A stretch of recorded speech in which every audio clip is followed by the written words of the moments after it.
হে hi everyone, আমার আরও একটি ব্লগে তোমাদের সবাইকে ওয়েলকাম।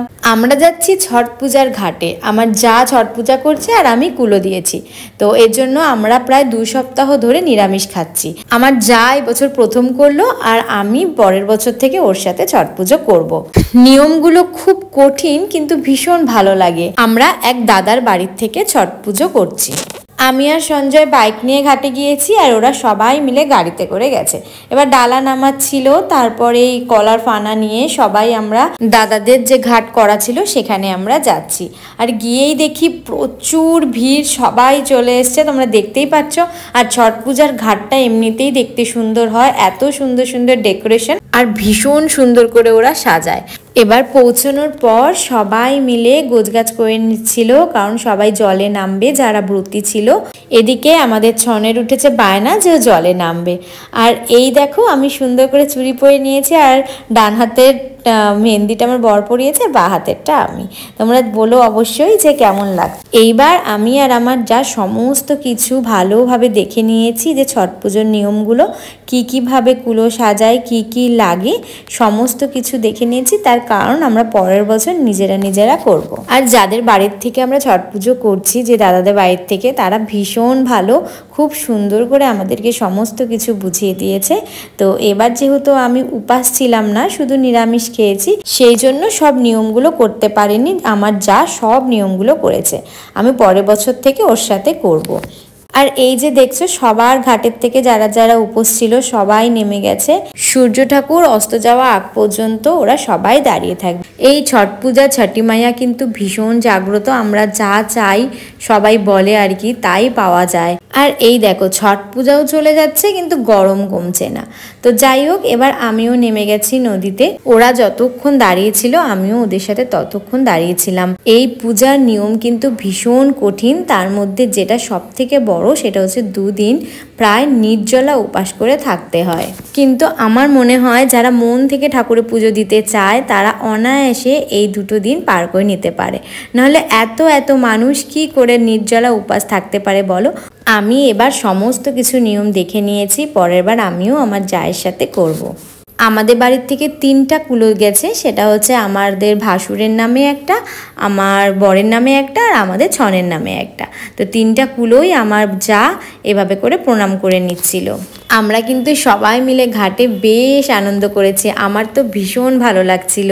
আর যে দাদার বাড়িতে আমরা পুজো দিয়েছি, সে দাদার যে মা মানে কাকিমা, ভীষণ সুন্দর করে আমাদের সমস্ত কিছু বুঝিয়ে দিয়েছে। আমাকে তো সমস্ত কিছু পাই টু পাই করে বলছিল যে কিভাবে কি করতে হয়, সমস্ত কিছু বলে দিয়েছে।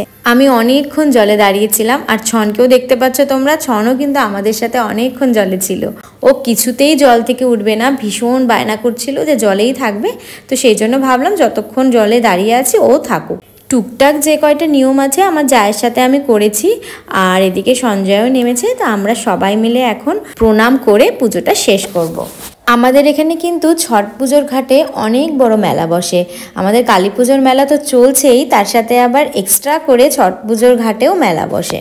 আর এই দিন সারা রাত লোক যেহেতু জেগে থাকে, সেহেতু আমাদের এখানে কালী পুজোর মেলাটা সারা রাত ধরে চলে। এরপর আমরা সবাই মিলে দাঁড়িয়ে কিছু ফটো ভিডিও ক্লিক করলাম। আর আমার একটা প্রবলেম তো আছেই, সেটা হলো আমার ফোনের স্টোরেজ ফুল হয়ে যাওয়া। তো সেই জন্য কালকে সকালের ঘাটেরগুলো খুব একটা বেশি নিতে পারিনি, কিন্তু তাও যতটুকু নিয়েছি তোমাদের সাথে শেয়ার করব। তো বিকালের ঘাটের আমাদের এখানে পুজো হয়ে গেলে দাদারা ডালি নিয়ে এক এক করে গাড়িতে উঠাবে, তারপর আমরা চলে যাব, কারণ আমাদের আবার 2টো থেকে 2:30টার মধ্যে ঘাটে আসতে হবে। আর এদিকে যাওয়ার আগে আমি আমার জায়ের শাড়ি ধুয়ে দিচ্ছিলাম, কারণ ও স্নান করে উঠেছে, ও আর জলে নামবে না, কারণ ওর শরীরটাও ভীষণ ক্লান্ত, কারণ অনেক দিন ধরে নিরামিষও খাচ্ছে, প্লাস আবার 2 দিন ধরে উপোসও আছে, তাই আমি সব করে দিচ্ছিলাম। তখন বাজে প্রায় 5:30, এবার বাড়ি ফেরার পালা। তো বাড়ি ফেরার আগে আমরা সবাই মিলে দাঁড়িয়ে ওখানে গল্প করছিলাম। গল্প গুজব করে এবার যখন আমরা বাড়ি যাব তখন দর্শন পেলাম ভোলেনাথের। অন্ধকার হয়ে গেছে বলে ভিডিওটা অত ভালো আসেনি। যাই হোক, এবার আমরা বাড়ি যাব।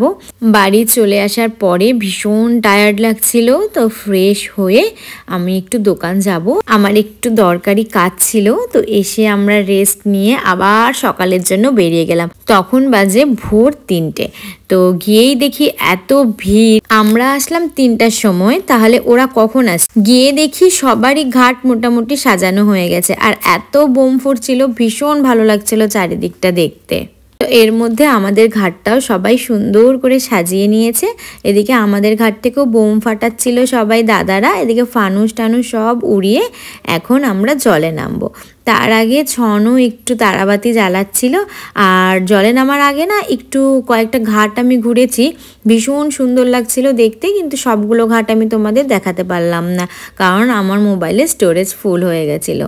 আর আমার শ্বাসটা কেমন লাগছিল, একদম পুরো বিহারিদের মতো লাগছে না বলো? তোমরা কি জানো আমি বিহারি না বাঙালি? তোমরা যদি কেউ জেনে থাকো তাহলে কিন্তু অবশ্যই আমাকে জানাবে। আর আমাদের ঠাকুরের এখানে কালকে সন্ধ্যা আরতিও হয়েছিল, আর এখন ভোর আরতিও হচ্ছে। দেখতে ভীষণ ভালো লাগছিল, কিন্তু প্রচণ্ড ভিড় ছিল বলে কাছের থেকে দেখতে পারিনি, অনেকটা দূর থেকে আমরা দেখেছি। তো এরপরে আমরা জলে নেমে যত নিয়মকানুন আছে আমি জায়ের সাথে অল্প অল্প করে নিলাম। আবার একটা বছরের জন্য অপেক্ষা। আমরা এবার সমস্ত নিয়মকানুন শিখে নিয়েছি, পরের বার আমরা নিজেরা করব। আর এই যে দেখো আমাদের লক্ষ্মী ঠাকুরের সাথে দেখা হয়ে গেছে। তো লক্ষ্মী ঠাকুরকে বললাম যে ছনকে একটু আশীর্বাদ করে দাও। পুজো আমাদের শেষ। তো চলো আজকের জন্য এতটুকুই, দেখা হবে নেক্সট ব্লগে। টাটা।